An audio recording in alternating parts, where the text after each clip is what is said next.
Graça e a paz do Senhor Jesus, meus amados irmãos, nós estamos mais uma vez, neste final de tarde, início de noite, para juntos aqui nós continuarmos adorando ao Senhor, nesta feita, na ministração da palavra de Deus, e a nossa oração é que o Senhor mais uma vez venha ministrar ao seu coração e aos nossos corações, pelo instrumento da sua palavra, nos trazendo alegria, esperança e fé aos nossos corações. Nós vamos estar, nesse momento, refazendo a leitura, não vamos estar lendo todo o texto que o nosso irmão Hudson leu, mas vamos fazer a partir do versículo 18, Atos dos Apóstolos. Você que, de repente, não acompanhou a leitura oficial, mas, nesse momento, nós queremos estar refazendo Atos 27, dos versículos 18 ao 26, do livro de Atos. Diz assim a palavra de Deus: açoitados severamente pela tormenta, no dia seguinte já aliviavam o navio, e ao terceiro dia nós mesmos, com as próprias mãos, lançamos ao mar a armação do navio, e não aparecendo havia já alguns dias, nem sol nem estrelas, caindo sobre nós grande tempestade, dissipou-se afinal toda a esperança de salvamento. Havendo todos estado muito tempo sem comer, Paulo, pondo-se em pé no meio deles, disse: Senhores, na verdade era preciso terem me atendido e não partir de Creta, para evitar este dano e perda. Mas agora vos aconselho bom ânimo, porque nenhuma vida se perderá de entre vós, mas somente o navio. Porque esta mesma noite um anjo de Deus, de quem eu sou e a quem sirvo, esteve comigo, dizendo: Paulo, não temas, é preciso que compareça perante César. E eis que Deus, por sua graça, te deu todos quantos navegam contigo. Portanto, senhores, tende bom ânimo, pois eu confio em Deus, que sucederá do modo por que me foi dito. Porém, é necessário que vamos dar a uma ilha. Nós vamos estar meditando sobre o seguinte tema: enfrentando as adversidades. Enfrentando as adversidades. Um dos clássicos da literatura famosos, intitulado O Peregrino, escrito pelo pregador batista John Bunyan, em 1678, ele traz a narrativa do livro sobre uma viagem esta do cristão em sua caminhada em direção às mansões celestiais. O livro faz uma alegoria, como se a vida aqui fosse uma viagem no qual estamos caminhando em direção às mansões celestiais. Na verdade, irmãos, a vida, o que ela é senão uma viagem? E diga-se de passagem, uma viagem breve, rápida, passageira. A gente mesmo, esses dias, eu e toda a minha família, sentimos isso na pele. Nós perdemos 2 entes queridos próximos por esta enfermidade terrível que tem assolado a humanidade. E pessoas que há pouco tempo estavam conosco, cercados na mesa, sentados, conversando, rindo, mas agora elas já não estão mais entre nós. Então, esta vida, ela é muito passageira, ela é muito breve. E a forma como, às vezes, nós vamos, não temos tempo sequer de nos despedirmos. Então, nós acabamos de ler um texto onde trata de uma das viagens feita pelo apóstolo Paulo, no Atos capítulo 27. E esta viagem, ele está indo em direção a Roma. Não é uma viagem como as demais, uma viagem missionária, uma viagem que ele planejou, mas ele está indo ali, junto com outros prisioneiros, para se apresentar a César. E nós vamos aqui aprender algumas lições pertinentes para a nossa vida cristã, através desse texto, e eu quero que você acompanhe comigo. E ao longo da exposição, se possível, você estiver com a sua Bíblia em casa aberta, confira conosco as lições que nós vamos compartilhar. E a primeira delas, irmãos, está no versículo 9 a 11, é uma viagem perigosa. O versículo 9 ao versículo 11 vai dizer o seguinte: depois de muito tempo, tendo se tornado a navegação perigosa, e já passado o tempo do dia do jejum, admoestava-os Paulo, dizendo: Senhores, vejo que a viagem vai ser trabalhosa, com dano e muito prejuízo, não só da carga e do navio, mas também da nossa vida. Mas o centurião dava mais crédito ao piloto e ao mestre do navio do que o que Paulo dizia. Certamente o apóstolo Paulo, experiente nas navegações, em outras viagens, ele percebeu que aquela viagem não seria nada fácil, seria uma viagem com muitas dificuldades, enfrentariam danos, prejuízo, até do próprio navio, da carga, escapando somente a vida. E Paulo aconselha aquela tripulação a não seguir viagem, a esperar, mas o texto diz que os que estavam ali preferiram dar ouvido ao piloto e ao mestre do que ao próprio Paulo. Então, se tratando desta viagem perigosa, ao longo da nossa caminhada, nós precisamos, meus irmãos, estar atento às sinalizações que a vida apresenta ao longo do nosso caminho. Observar os sinais. Paulo advertiu, mas eles ignoraram o que Paulo disse. E isso acontece na vida também. Se não, vejamos alguns exemplos.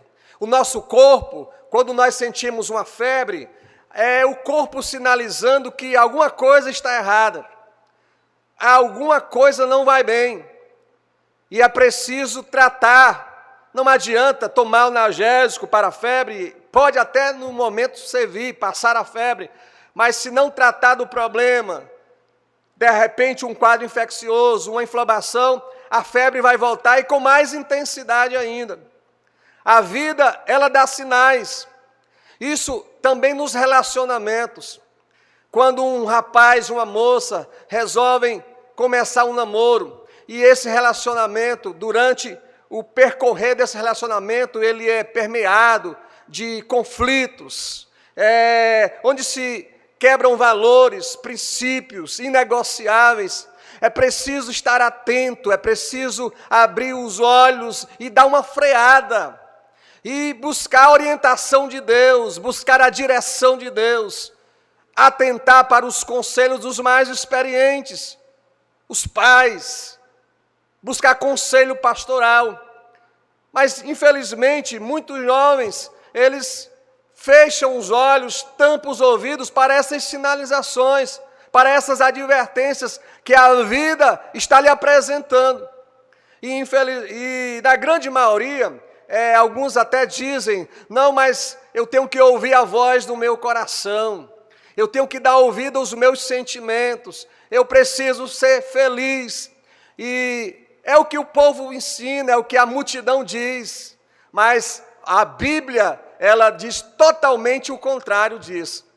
Livro do profeta Jeremias, no capítulo 17, versículos 9 e 10, diz: enganoso é o coração e desesperadamente corrupto, quem o conhecerá? E ele responde no versículo 10, quando Deus diz: o Senhor, Ele sonda, o Senhor, Ele esquadrinha os corações e prova os pensamentos. Então é preciso estar atento às sinalizações que a vida apresenta. Isto é no namoro, isto é no casamento, e quando a gente não observa, lá na frente, as consequências podem ser irreparáveis. Mas, ainda tratando desta viagem perigosa, nos versículos 13 e 14, o texto vai dizer assim: soprando brandamente o vento sul, e pensando eles ter alcançado o que desejavam, levantaram âncora e foram costeando mais de perto a ilha de Creta. Entretanto, não muito depois, desencadeou-se do lado da ilha um tufão de vento chamado Euroalquilão. Observe, irmãos, que as adversidades da vida, elas surgem de repente. Eles pensavam que estava tudo bem, aquele vento soprando brandamente, mas de repente, vem esse vendaval, vem esse vento chamado Euroalquilão, lançando sobre o barco e arrastando com violência. A vida, ela é assim. Quando parece que tudo está bem, quando parece que tudo está indo tranquilamente, as adversidades surgem. O vento sopra forte, a tempestade vem. E quando ela vem, no versículo de número 15, olha o que acontece. E sendo o navio arrastado com violência, sem poder resistir ao vento, cessamos a manobra e nos fomos deixando levar. Eles pelejaram, tentaram, lutaram contra aquela tormenta, mas perceberam que eles não tinham condições, não tinham controle sobre a situação. Muitas vezes, diante das adversidades, nós também nos achamos assim, perdemos o controle das coisas, e ali o barco foi levado de vento a popa. Eu acredito, irmãos, que a gente realmente nunca temos o controle das coisas. Somente um pode e tem o controle de todas as coisas, e esse alguém é Deus. Ele sim tem o controle de todas as coisas. Mas a coisa ainda vai piorar, pois os versículos 18, precisamente o versículo 20, diz assim: e não aparecendo havia já alguns dias, nem sol, nem estrelas, caindo sobre nós grande tempestade, dissipou-se afinal toda a esperança de salvamento. Eles agora estavam à deriva, eles estavam alguns dias sem ver nem sol e nem estrelas. Naquela época ainda não havia bússolas nas navegações, nas embarcações, para eles se orientarem, e os navegantes, eles se orientavam pela posição das estrelas. Mas no caso aqui, nem as estrelas eles conseguiam ver. E diante dessa triste e desesperadora realidade, eles perdem a esperança de salvamento.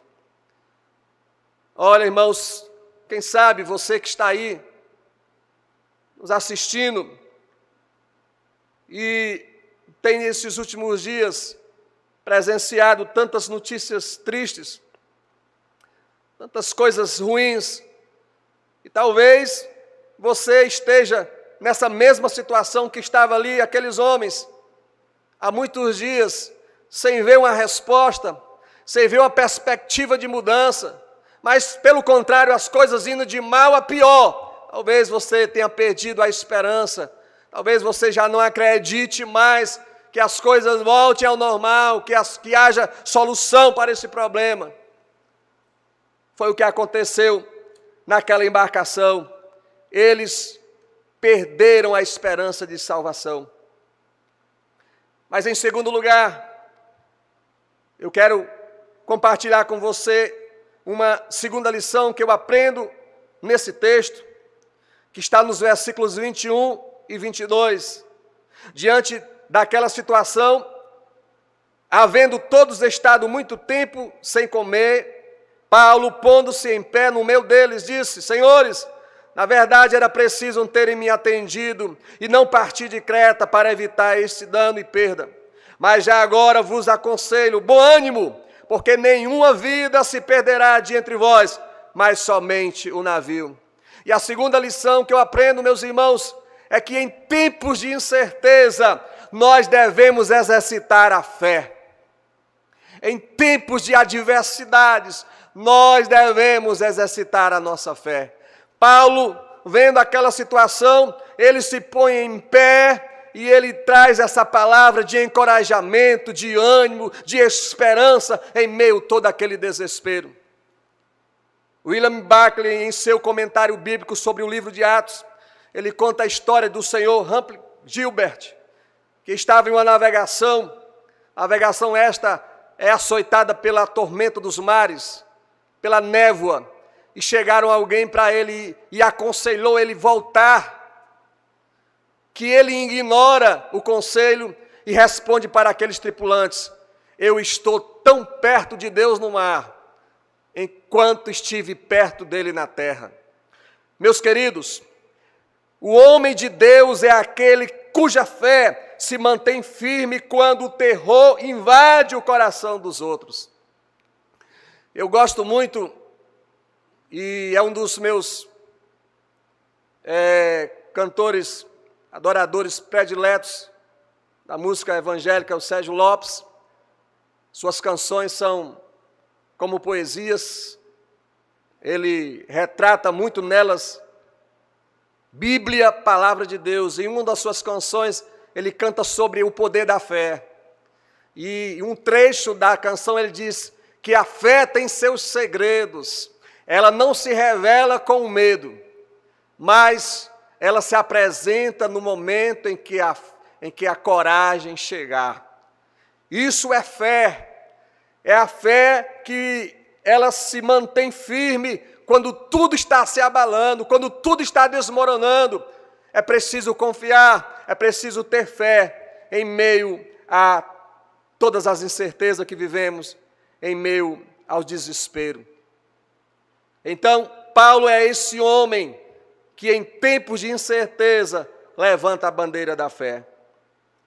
Mas eu tenho aqui nesse texto uma terceira lição que podemos extrair para as nossas vidas, que estão nos versículos 23 ao versículo 25, que diz: porque nesta mesma noite, um anjo de Deus, de quem eu sou e quem sirvo, esteve comigo, dizendo: Paulo, não temas, é preciso que compareça perante César, e eis que Deus, por sua graça, te deu todos quantos navegam contigo.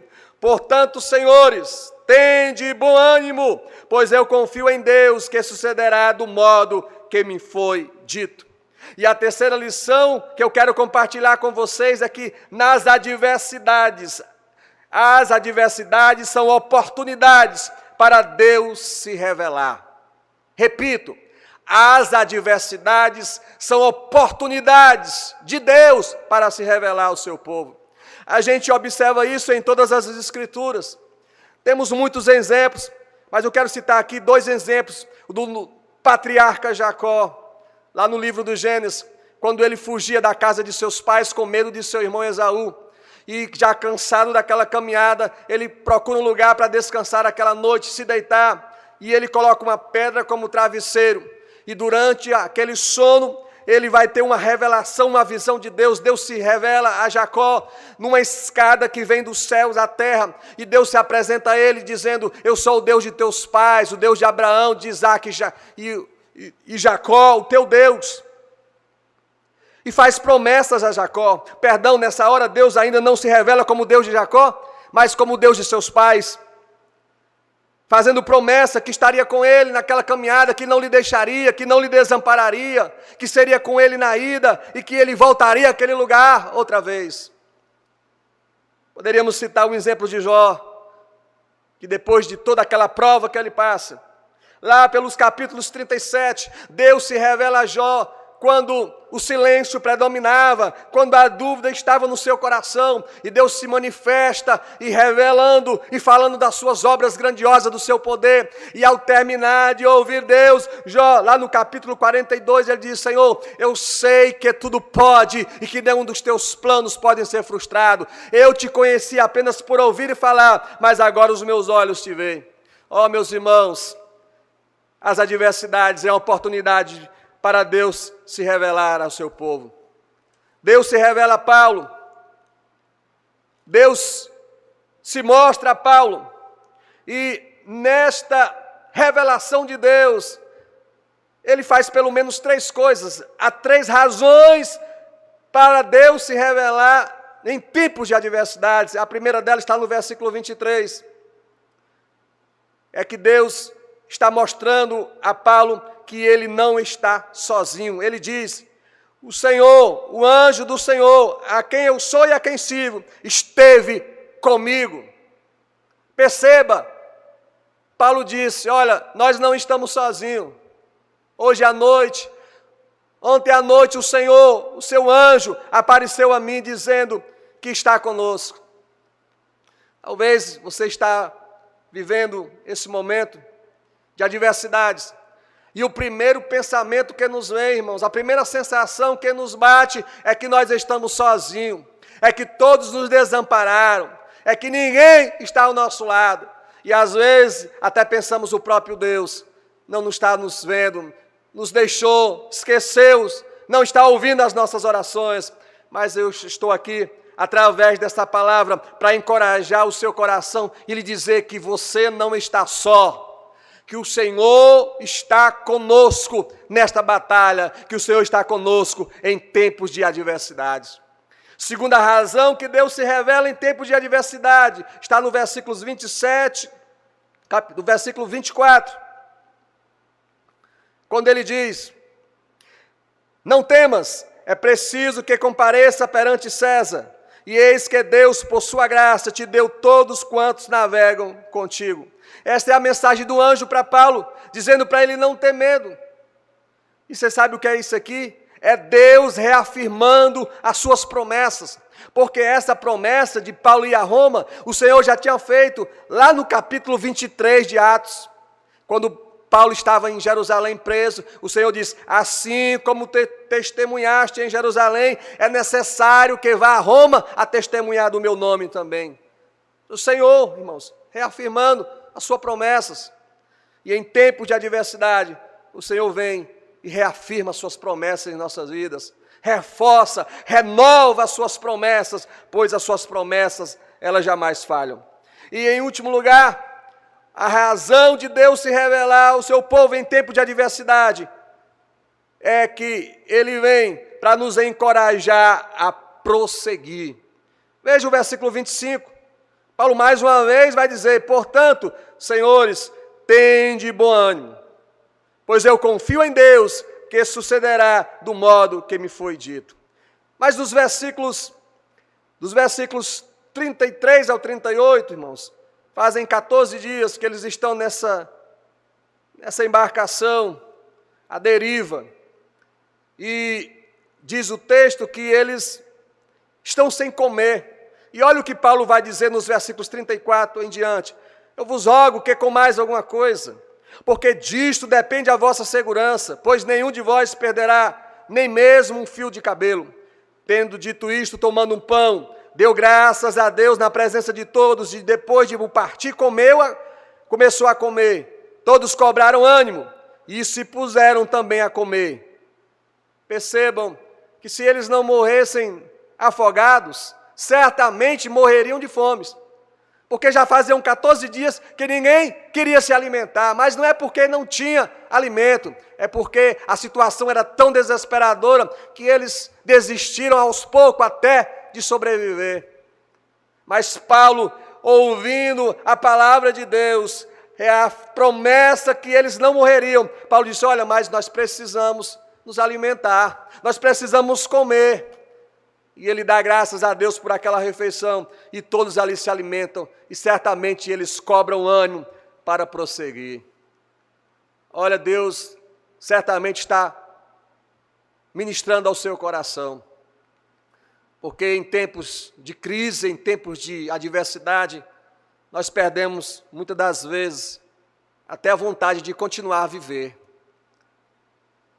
Muitas vezes nós queremos desistir, nos trancamos no nosso mundo de escuridão, de desespero, e queremos não mais ter contato com ninguém, não se alimentar. A comida não é prazerosa, mas o Senhor nesta tarde, no início desta noite, está lhe encorajando a você a prosseguir, a você não desistir. A vida continua. O Senhor ainda tem propósito e planos para você, e é por isso que eu e você está aí, e eu aqui, ministrando essa palavra ao seu coração. Então, nem tudo acabou, ainda há solução, ainda há uma saída para aqueles que confiam e acreditam em Deus. Mas a quarta lição, meus amados e queridos irmãos, que eu aprendo nesse texto, estão nos versículos 42 ao 44, quando eles, há muito tempo, estão nesse mar, açoitado pela tempestade, e já percebendo que o navio ia se arrebentar, que iam todos morrer. Olha o que é que diz o versículo 42, o parecer dos soldados era que matassem os presos, para que nenhum deles, nadando, fugisse. Na verdade, os soldados perceberam que eles iam fugir, eles iam pular do navio e sair nadando, pois eles já estavam próximos à costa do mar, a uma ilha. Mas é aí aonde vem a quarta lição que eu quero compartilhar com você neste dia.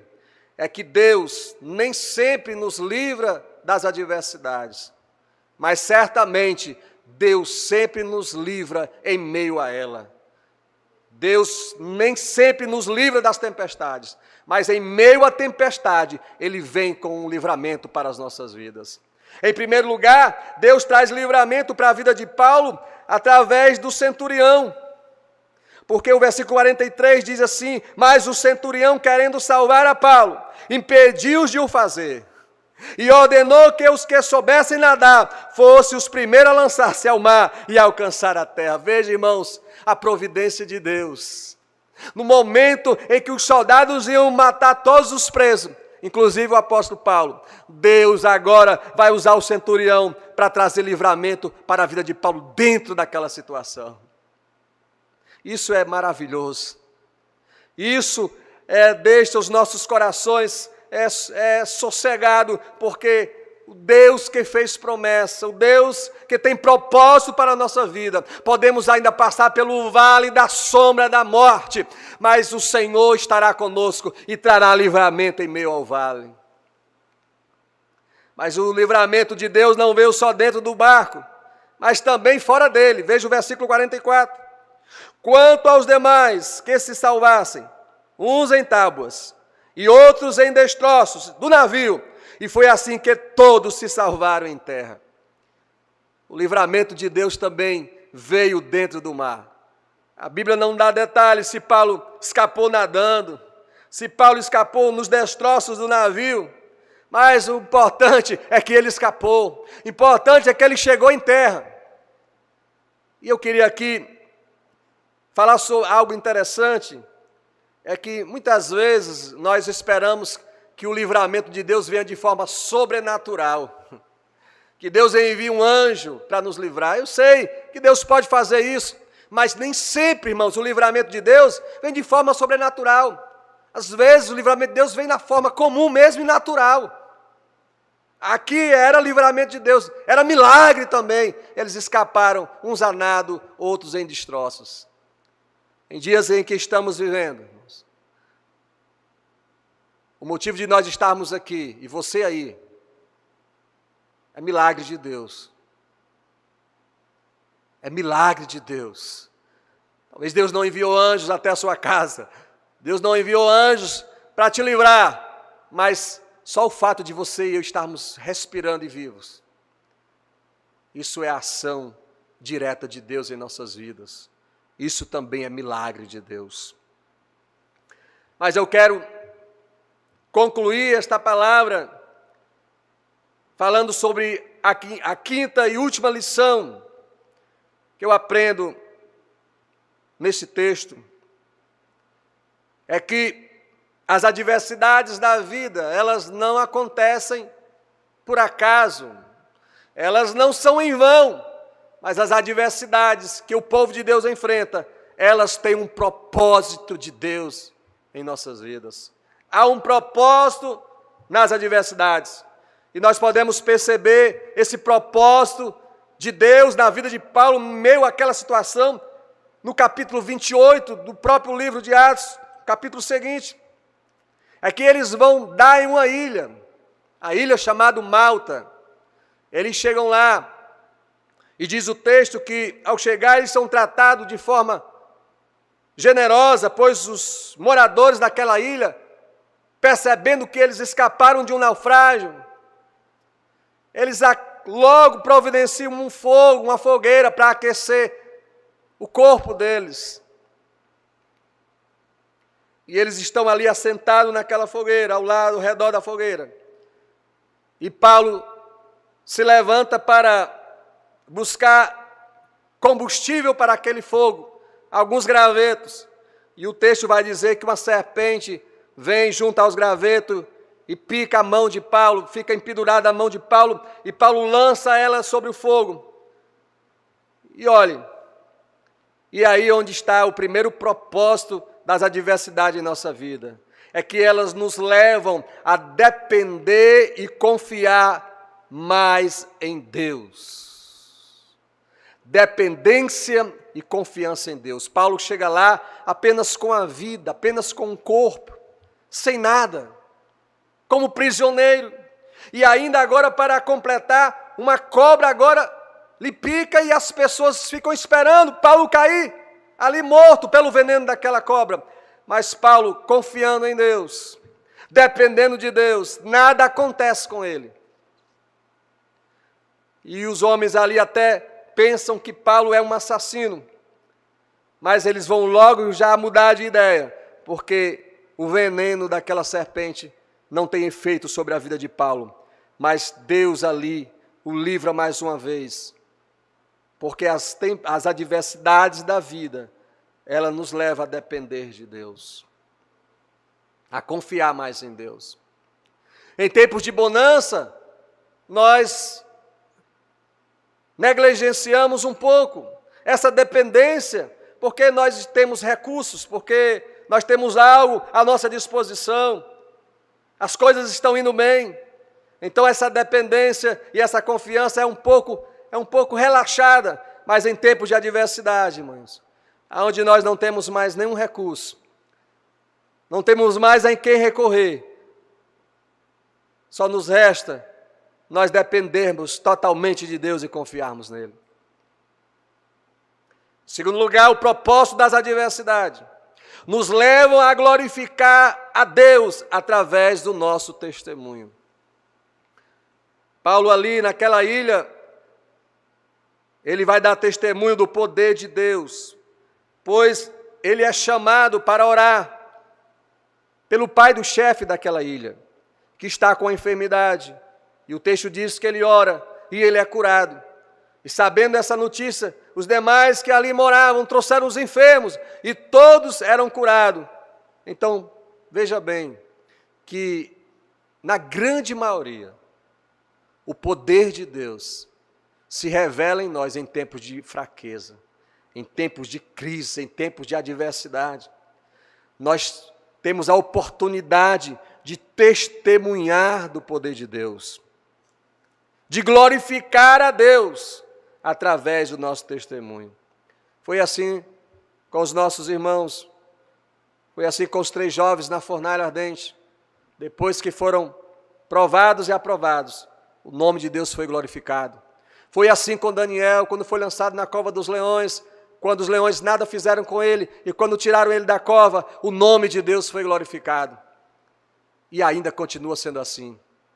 E talvez você não esteja atentando para isso, que essa adversidade que você está enfrentando tem um propósito de Deus, e um desses propósitos é que o poder de Deus se aperfeiçoe em você, e você seja uma testemunha viva do poder dele. E para finalizar, os propósitos das adversidades é que quando se findam os nossos recursos, Deus providencia os seus. Eu falei que eles chegaram naquela ilha sem nada, porque a embarcação tinha despedaçado no mar. Os alimentos, os cereais, escaparam ali só com a vida. Mas depois deles passarem alguns dias naquela ilha, e ali testemunharem no poder de Deus, os versículos finais do capítulo 28, versículo 10, diz assim: os quais nos distinguiram com muitas honrarias, e tendo nós de prosseguir viagem, nos puseram a bordo tudo o que era necessário. Então, o que é que a gente aprende? É que quando eles chegam ali sem nada, mas eles vão continuar a viagem, agora provido de tudo que era necessário. Então, meus queridos e amados irmãos, essa situação que nós estamos vivendo, não só nós, mas o mundo inteiro, ela tem propósitos de Deus. Essa situação não é só para o mundo, mas é para nós, a igreja de Deus, o povo de Deus. Quem sabe um despertamento está se está começando no nosso meio. Quem sabe alguém que tinha negligenciado a vida de comunhão com Deus, a vida de adoração com Deus em casa, no lar, com a sua família, um altar para Deus em casa. Quem sabe diante dessa toda situação, alguém está novamente levantando esse altar que foi uma vez esquecido. Quem sabe alguém que tinha negligenciado a vida de oração, está orando mais agora, está buscando mais a Deus.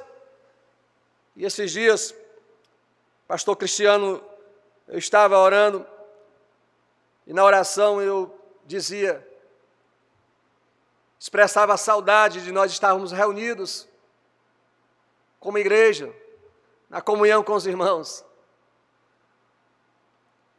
Mas isso não é em vão. Isso é para a gente, depois de passar tudo isso, depois de passar esse momento, nós vamos aprender a valorizar mais a comunhão entre os irmãos.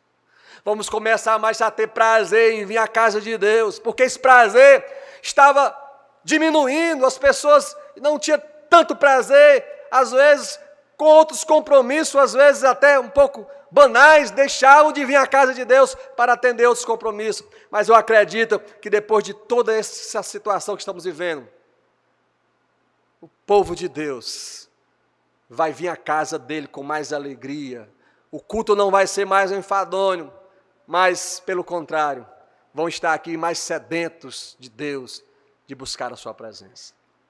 Então, meus queridos irmãos, a minha oração é que o Senhor tenha falado ao seu coração, que o Senhor tenha ministrado a sua vida. E saiba de uma coisa, em meio à adversidade, o Senhor tem o controle de todas as coisas. Talvez você não tenha programado e planejado passar por tudo que você está passando, mas tudo tem um propósito de Deus. No final, o nome dele será glorificado em sua vida. No final, ele confirmará os seus planos e os seus propósitos em nossa vida. A agenda de Deus para as nossas vidas não é a nossa agenda. E certamente ele cumprirá os seus planos e os seus propósitos em nós. Que Deus abençoe e que o Senhor continue nos ajudando e nos guardando nesses tempos tão difíceis. Amém.